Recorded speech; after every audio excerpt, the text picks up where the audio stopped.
that I'm so thankful that I get to do this another day. I'm so thankful to be in God's house today. I'm so thankful to be able to share this experience with people who I journey with. I'm not alone, and our relationship with God was never intended to be served out alone. We need each other. Can you say amen, church?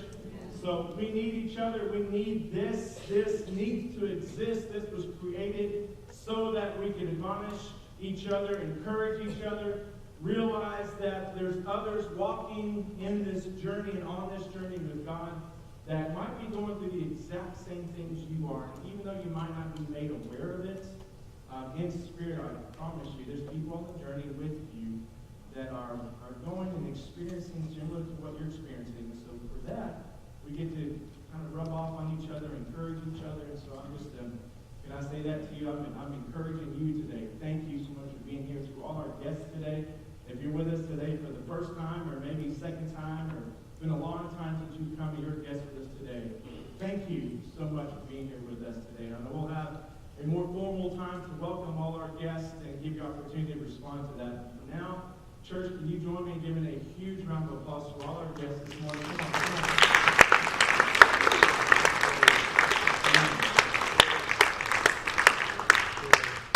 Thank you so much, church family. Well, we're in the middle of a series that just started last week. So if you come into this situation today and you missed last week, for starters, you can always go to our website and you can go back and we have all our sermons archived, our messages, and so you can go back and watch those. But I'll give you a little recap of where we've been for those of you who were here last week. How many, and I'm not going to ask for a raised hand, but if you were here, you've noticed that our situation up here has grown. You guys, can y'all see that up here? Last week, if you were here, you noticed that our baggage, which I'm speaking on today, started over in this area, and somehow, I won't say who, but somehow it grew. And have you ever seen the movie Gremlins, where you don't feed them after midnight? This is what happened. Well, this is what happened.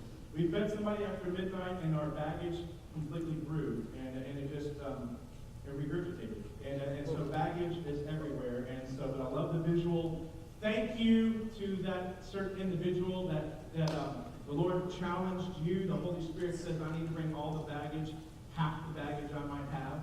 I've heard rumors there's possibly more this person can bring.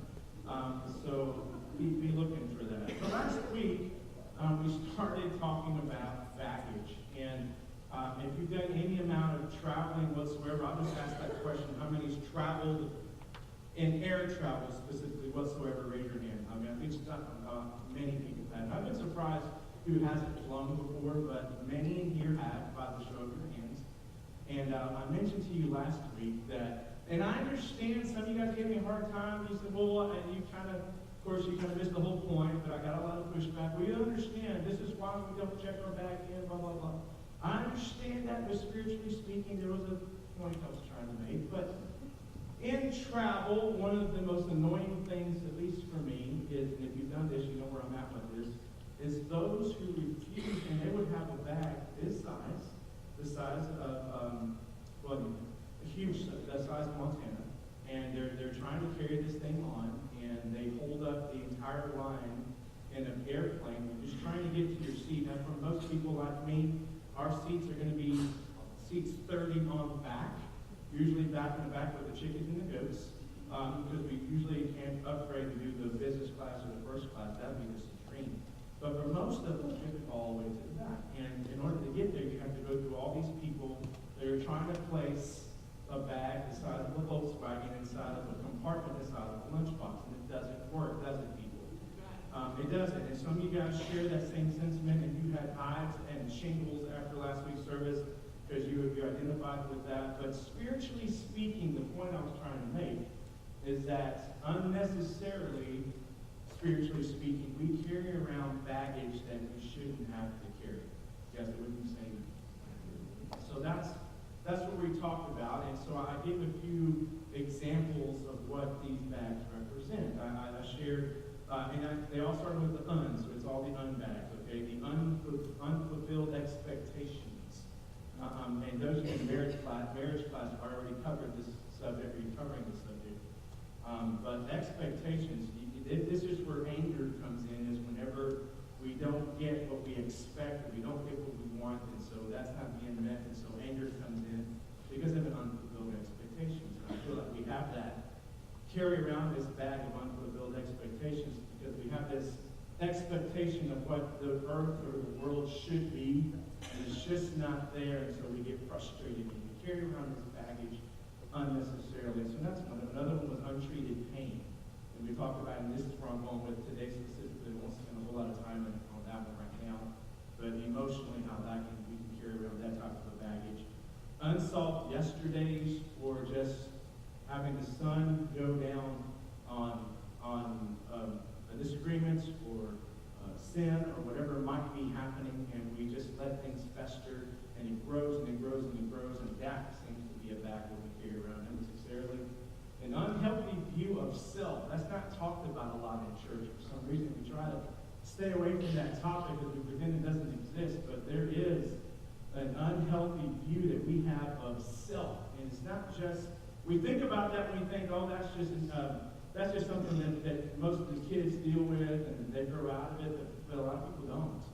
And even as adults, and I've even dabbled into this and crossed into this line where I have this unhealthy view of self, and to realize that God made you specifically in His image, and you have purpose. We sing in church, come on.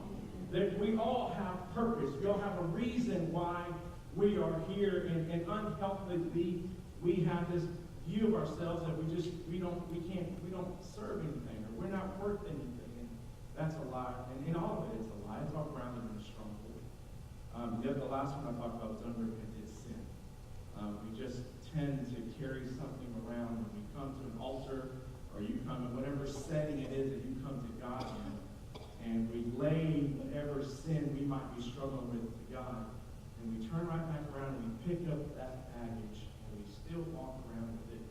And spiritually speaking, if you can open up your spiritual eyes and even look at yourself or look at others, it's really silly to think about these people that choose to walk around and not be free because they're so bound by the baggage that we tend to carry around. So that's what we talked about, and that's what we've been camped out at last week. And so this week, we're talking about a whole nother different one. It's a wound or relational baggage. You want to say relational? It's a relational baggage or relational wound. I'm going to take you guys back. This is going to be on the season crowd.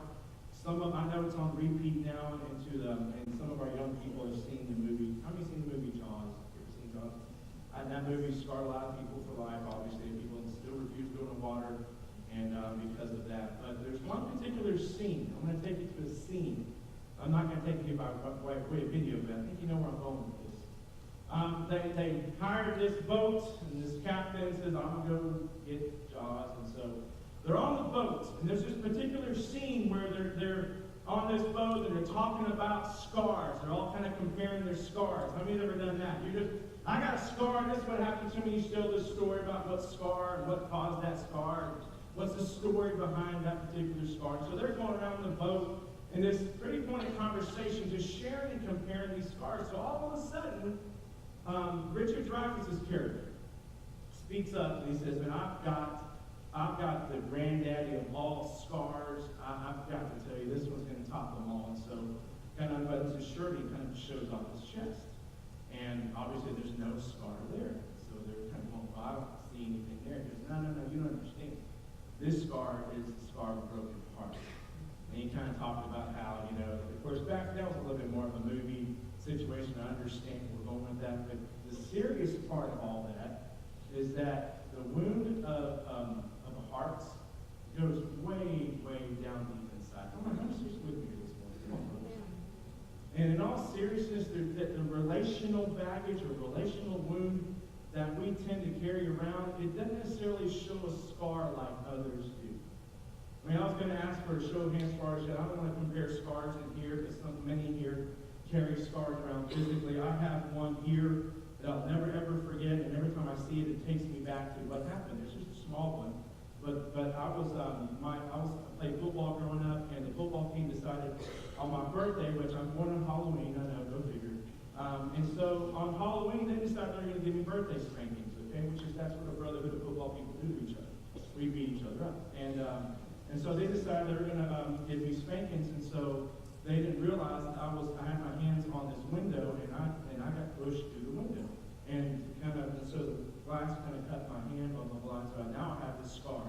Little video scar, you can see it, but that's my Halloween push through a window scar, folks. But the scar of a wounded heart, however that might have happened to you, and let's get a little bit serious now. Because a relational wound or relational baggage is a very serious thing, because it can happen through abuse, it can happen through betrayal. I'm not going to ask for a show of hands, because I think many of us have experienced some sort of an emotional wound like that. Sometimes, in some cases, it's even experiencing loss. And the last thing, if you're going through that, the last thing you want to hear is just get over it. Have you ever heard that? Of course. When you're going through something that huge, or there's a relational baggage or a relational wound that you have, the last thing you want to be told by somebody is, well, just get over it. Just get over it. It doesn't work that way, does it, church? It's not that easy just to get over something. And see, the problem with that is we tend to just kind of bury things around and not deal with relational baggage. So we choose, and hence the name of this series, we choose to somehow carry this around and walk around with it by choice, because we don't know or we don't want to deal with it. But church, that is not God's plan for you. Say amen. It's not. God wants us to be free, and when He sent His Son to set us free, well, we should be free indeed. We shouldn't have to pick something back up again and walk around with a huge burden or baggage when God says, I want you to be free, and you can't. And so that's what we're going to be talking about today. A very serious matter, because I know a lot of people that do. If you open your spiritual eyes, you can see that. So in your notes, I just wrote down a few observations about relational wounds or relational baggage. Like I said, if you want to jot these things down, you're more than welcome to. I'd love for you to be able to do this as a resource for later, because I promise you, and this is my goal as a pastor, that you would get yourself and put yourself in conversations or in situations where you can be a blessing to somebody, and maybe this conversation will come up. And you're able to share with somebody, this is what I've learned through Scripture. This is what God's Word says, or this is how you can deal with your subject. So anyway, if you're able to take notes, you're more than welcome to. This is just some observations, and then we'll talk about the practical side of things and what we can take home. The first one is a relational wound, relational baggage keeps us from our potential. You guys write that down? The relational wound will keep us from our potential. If you ever, just an observation, if you've ever seen or been around someone who's really dealing with an emotional baggage or emotional wound, and it's really some of the toughest things to see and watch, especially if someone you're really close to. They tend to make some very, very unwise decisions, and even in some cases, pretty crazy, uncharacteristic decisions. You still with me there, church? If you've ever walked in, sometimes it could be a family member, sometimes it could be a friend or a coworker, and you really kind of thought you're kind of looking at this, and it's such a painful thing to watch. But that's one of the things that happen is you make such unwise, uncharacteristic decisions, and it's so painful to watch. And you want so much to kind of shake somebody and say, but you don't have to go this direction. You don't have to make this decision. Do you realize that this decision is going to send you to this? And you can see it. As a parent, you know this when you're raising your kids. You can see your kids somehow making small decisions, and you know what the outcome is going to be, and you can tell them till you're blue in the face, and yet they have to make that decision for themselves until they fall right on their face. It's just like the dynamic of you don't tell your kids to touch the oven because it's hot, right? How many of your kids actually went ahead and just touched it anyway? Come on. Yeah. Once or twice. I get it. I've even done that. In fact, we had some friends of ours in town this past week, and even as an adult, we tend to make that dumb, unwise decision of going back and making the same painful choices all over again. You're like, you didn't have to go that. I get that. But that's what happens. In fact, Psalm 73, David was kind of going through this, and he penned some very powerful words. Psalm 73 73:21-22 says, "Then I realized that my heart was bitter, and I was all torn up inside. I was so foolish and ignorant. I must have seemed like a senseless animal to you." Did you catch that? And this is David sharing his words. Well, David made a huge relational decision that really damaged a lot of people, if you know the story of King David. A man after God's own heart, and yet he made some decisions that were very unwise and very uncharacteristic. And he experiencing this inner turmoil, this storm that's happening on the inside. And because of that, he's even saying scripturally how you would sometimes it causes you to say and do things that are not even you, and you have to sit and watch that and pray for people that are going through that. Here's some of the antidote to that. And if you're going through this, if you know somebody that may be starting to go this direction, churches, surround yourself with the right people. Come on, church, you with me today? Surround yourself with the right people. Surround yourself with people who are going to tell you the right things instead of things you want to hear. Come on, church, you with me this morning? That is so tough, but this is why I preach accountability so much in people. Surround yourself with people who are going to tell you the right stuff. It's easy to surround yourself with people who are like-minded, and that's great. I understand all that. The problem with that is when you surround yourself with like-minded people and you get that close to each other, they're not really ones to really tell you the truth sometimes when you're going through something. Why? Because we love them. I don't want to hurt them. Why don't you tell them the truth? But I just can't. I don't hurt their feelings. I love them too much. Church, if we really love somebody, we've got to tell somebody the truth about them. That's why I push that. As people come in and talk to me, especially in a marital situation, that's the first thing I say is, do you have a friend? Do you have someone that you can talk to so that you can surround yourself with somebody that's going to tell you the truth and really, and just, you got that friction, I understand, but friction will build character and make you, and help you make that better decision. You still with me today? Say amen. Absolutely. Secondly, a relational wound, relational baggage pollutes our other relationships. It pollutes our other relationships. Here's an old saying that I say it quite often: hurt people what? Hurt people. Hurt people hurt people. And I have to remind myself of that sometimes when I'm the recipient of someone's hurt. You know where I'm going with that? That's really hard to do. When you receive an outlash of someone's pain, I have to remind myself that hurt people, and I'm not necessarily the root of their you get where I'm going with that? That's not necessarily what they want to do. And it goes back to the first point. When somebody's really going through something, they might say and do things that are uncharacteristic. And unfortunately, here's the rub. More times than not, it's usually a close family member that receives that more times than not. And that's hard to do. Again, I'm not going to ask for a show of hands, because that's a very private, but a very serious situation. But when we have family members, or those we're really close to, that turn around and hurt us because of the hurt they're experiencing, it's so hard to navigate those waters, isn't it, church?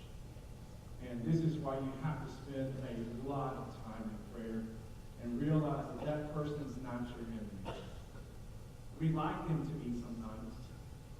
And we can't act like that, though. We've got to be able to love them through it. Hebrews 12:15, the second half of that says, "Watch out that no poisonous root of bitterness grows up to trouble you, corrupting many." Here's some markers to look for, and so you can see how this works. Hurt people, it makes us defensive, and so we shut people out. It makes us distant. The same thing plays into that. You seek isolation, and that's not good as well. And if you start seeing that happen, I'm just giving you some factors here to start looking for it. If you see that happening and people are defensive and they're starting to distance themselves and seek isolation, that's a huge red flag, church.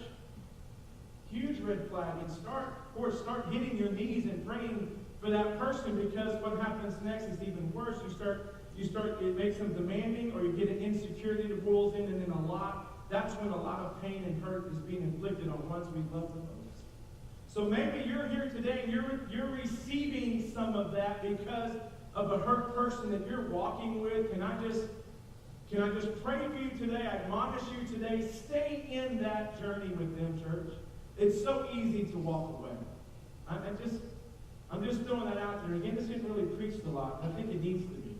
Especially here as body of believers, we're so good at walking away from things, and we should, because we're the first people that should be there walking with somebody.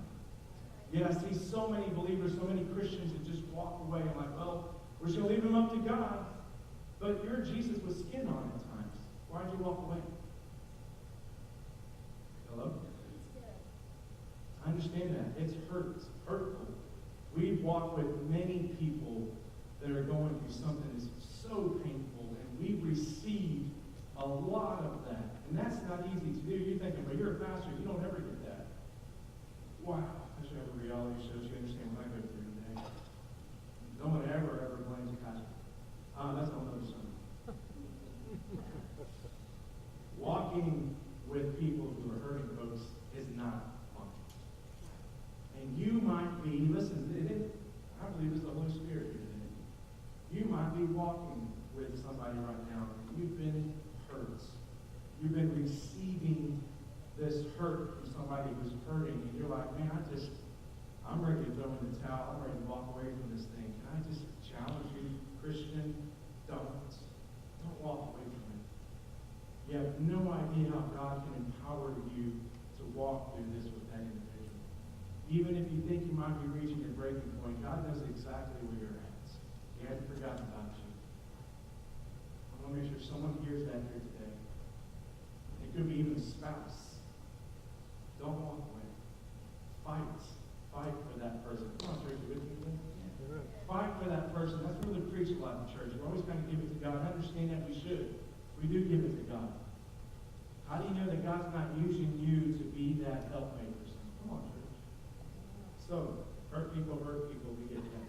Thirdly, relational baggage will destroy our relationship with God. And that's the most important relationship.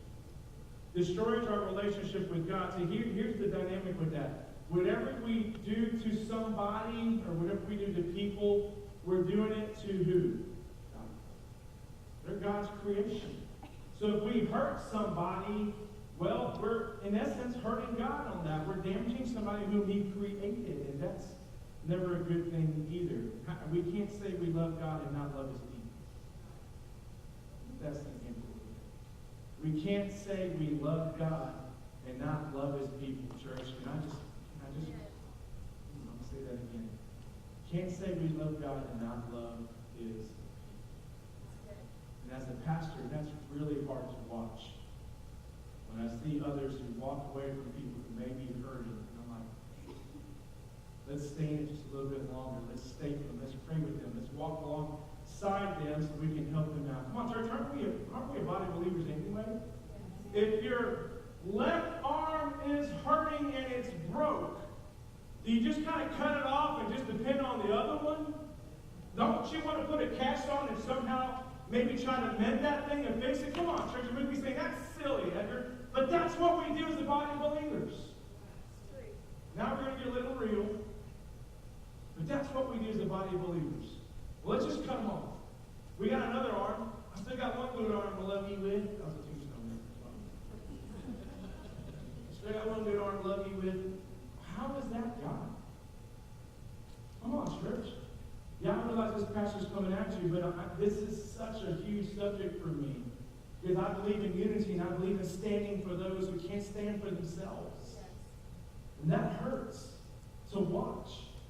We can't just cut something off and just leave them to God and say, well, God, clean them up. He'll take care of them. Yes, He can. We can't walk away from that. It's a simple illustration. When I've heard something, I'm going to try to take care of it because I like to come to use too. I'm getting a little bit pear-shaped, so I got to have both. I like to have both legs. Love them. Not going to cut one off just because I hurt one and depend on the other. It doesn't work that way. It makes us unbalanced. And that's what happens to a body of believers, to a church, when we just kind of cut off and keep cutting and keep cutting. Well, what are you down to? Torso? really silly, doesn't it? But there's churches we do it every day. I don't want that. You're saying, well, that's just church. No, it's not. I don't like that. Neither does God. Think he just puts up with it? No. No, there's judgment in that. Speaking of judgment, that's what Rosh Hashanah brings. This whole entire week is all about judgment. It's all about getting right with that. Come on, church, you with me today?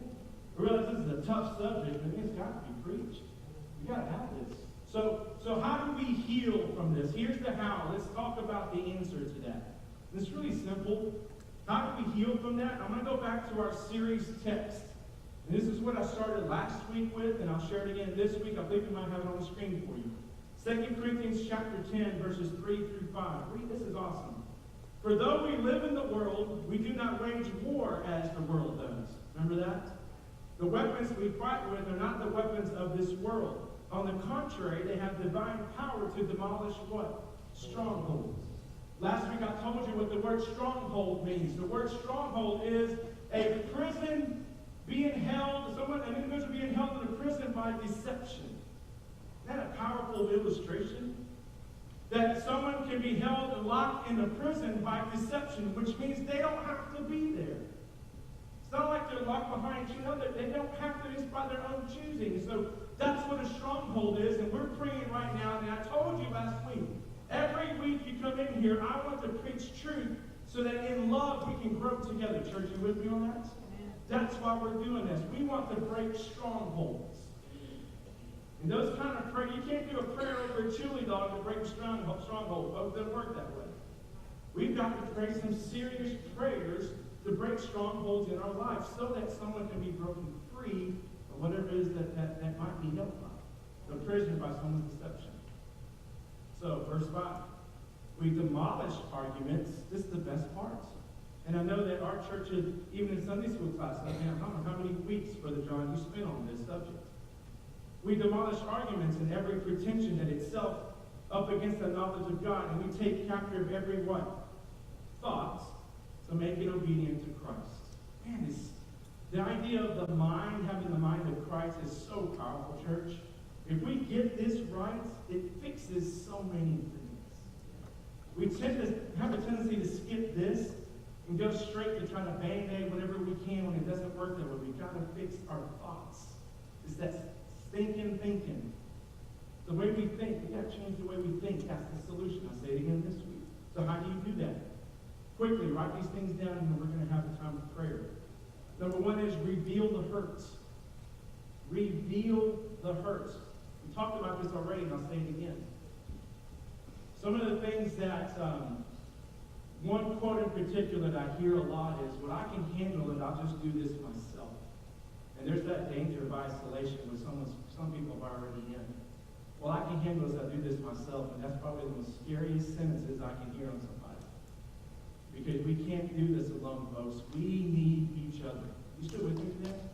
We need each other. This pastor needs you just as much as you need a pastor. I need friends as much as you need friends. I need family as much as you need family. We are in this together. We can't do this ourselves, especially if you're the one walking through something like this, or you're the recipient of someone that you're watching that is going through a hurt or relational baggage. They can't do this by themselves. It doesn't work that way. Find somebody to trust in. Psalms 32:3 says, this is David. I mean, David really penned it well. When I kept silent, my bones wasted away through my groaning all day long. Did you hear that? When I kept silent, my bones wasted away through my groaning all day long. What does that say to you and me? And this is even medically proven. There's someone who'd be going through this eventually is going to meet an early grave. Because we can't do this ourselves, folks. We've got to be able to get healing and talk about some of the things that we are dealing with. We try to keep it all inside, folks. I promise you. You want to know where ulcers and all that stuff comes from? And I'm not preaching again. I'm just saying that's a reality that happens when we try to keep things inside. We need each other, church. Come on, can I say that again? We've got to have one another. One of the tragedies about sometimes the body of believers that it's a legitimate fear. I wasn't going to say this, not even in my notes, but I feel the Holy Spirit needs me to say I tell somebody, I'm going to get judged for that. I hope that never happens here. As this pastor, can I just say that? I hope that never happens here. Somebody walks up to you and says, oh, God, I need to talk to you about something. I need prayer. The last thing we ought to do is judge them and do whatever it is they're going through. Folks, we got to love them. Come on, church. That's what a body believer does. That's what a church should do. We walk through. We love through. We pray scripture over. We walk with somebody who may be going through this. The last thing they're going to do is just go, see ya. Good luck with that. Can't do that. Gotta love them through this. David also says, but when I was silent and still, not even saying anything good, my anguish increased. I mean, he even says it. I'm going through this inner thing. I can't keep this in. I've got to be able to tell somebody. So I'll say that again, folks. If you know maybe you're going through something, you know somebody who is, please don't give up on them. Be that person maybe they can trust in so they can tell somebody. You pray them through. And if it's too much for you, can I say this? Refer them to somebody who can, church. Don't stop. Refer them to somebody who can. There are some great counselors in this city alone that can help you do that. They'll walk you through, Christian counselors that help you walk through that. Through scripture and prayer and just talking you through, they can help you do that. Secondly, this was a powerful one. And it really ties into what this day represents today. Release the people involved. Release the people involved. You know what that means? Forgiveness is such a powerful act, yet it's the most difficult thing to do. You still with me today, church? Especially if you're the one that might have received a pain and we happen to forgive that person because of whatever they might have said or done to us. That is so hard to do. I understand that. But folks, if we want to receive the forgiveness that comes from God, we've got to learn how to forgive one another. That is so hard to do, especially if it's a spouse. I get that. Or a family member, someone very close to us. We've experienced that. I understand that. Again, I go back to being hurt by somebody who you're really close to. It's so hard to do, but we've got to learn forgiveness, folks. Unforgiveness, and I've said this before, is like you drinking a poison intended for your enemy and expecting the enemy to die from that poison. Does that make any sense? No, it doesn't make sense.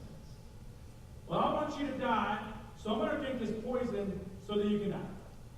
That's unforgiveness. That's how that works. We've got to learn how to forgive, and that is such a hard thing to do when you've been hurt as much as you have. I understand. I'm not saying that flippantly just to say, hey, listen, just get over it. It's not that easy. I understand that. So pray towards forgiveness in your hearts. Come on, church, with me today. Let's work towards that dynamic. Matthew 18, 21 and 22 says, then Peter, listen to this, is a cool illustration.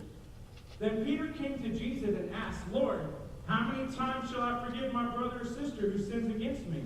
Up to 7 times? You wonder why Peter said that? I don't think you understand. And maybe you don't know. The Jewish law or a Jewish custom is you forgive 3 times, at least 3 times. Well, Peter thought it was to be kind of smart. So he says, okay, I'm going to get Jesus all this one. So he said, Jesus, so how many times do we forgive? 7 times? So he thought he could be the teacher's pet with Jesus. You ever try that one? How about we forgive 7 times? Man, for sure I'm going to be in with Jesus on this one. What does Jesus come back with? It's awesome. Jesus answered, I tell you, not 7 times, but 77 times. 7 times. Come on, folks, with me today. That's what I mean. He totally shattered Peter's ego right there. He thought he was doing something good. I want to go 7 times.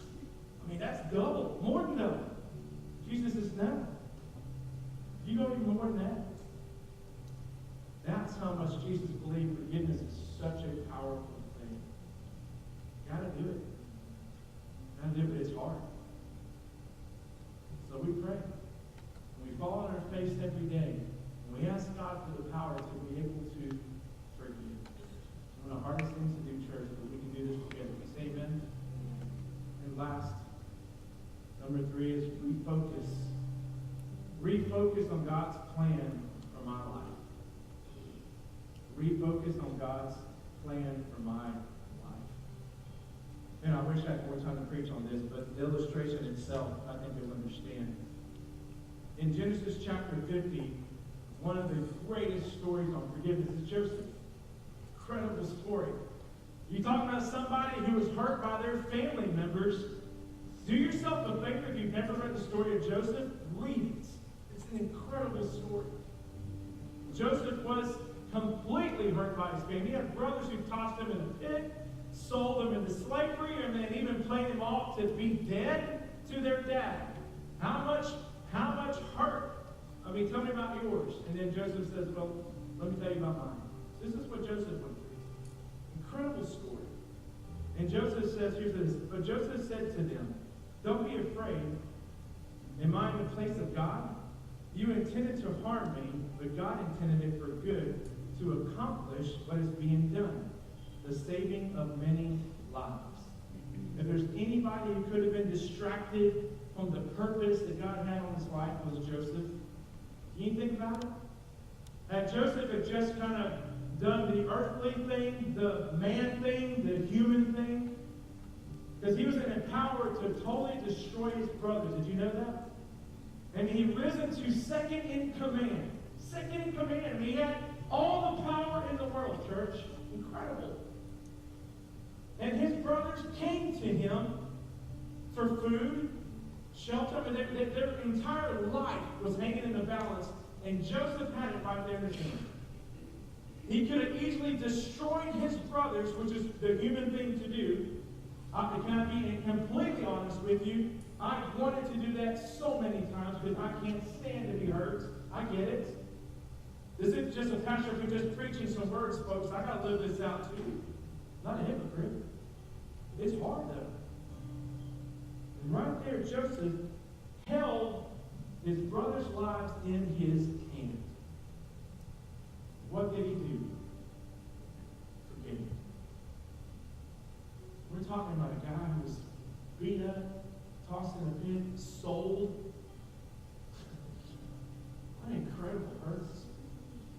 He turns around by the power of God and says, I forgive you. He takes it even a step further. His forgiveness was brokenness and love for his brothers and his family. An incredible story, folks. Had he not done that,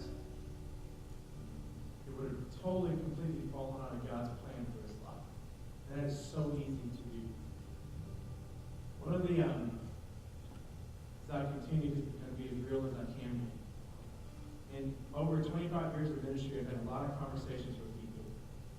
One of the most heartbreaking conversations I have with people is those who walk away from a calling that God had in their life because of a distraction or something that happened in their life, and they don't complete that journey. They choose to just settle somewhere else instead of finishing all the way through. It's painful. It really is. Because they know it, everyone else knows it, and yet they're like, man, here I am 20 years later, and I just made a life out of it. And I get that, man. I understand that. And it's not just about ministry. God has a plan and purpose for every step. Down on the floor so I can see your faces. I love this intimacy we have here, so let me just be honest. God has a plan and purpose for everybody here. Everybody. You possess certain qualities and gifts that I don't, and that others around you probably don't. And so you get to use that. God uses that. And I say, don't be distracted by that. Stay on course, even in the middle of an incredible pain, just like I read to you out of Joseph. An incredible pain, and yet, don't get distracted. Stay on course for what God has for you, because you, in Joseph's case, he says, I saved many lives. You have no idea what your plan and purpose might involve. It could be the saving of many lives. Can you imagine? You walked away from that because of a hurt. I get that. God has a plan for you, child of God. Connect to it. You stand your feet.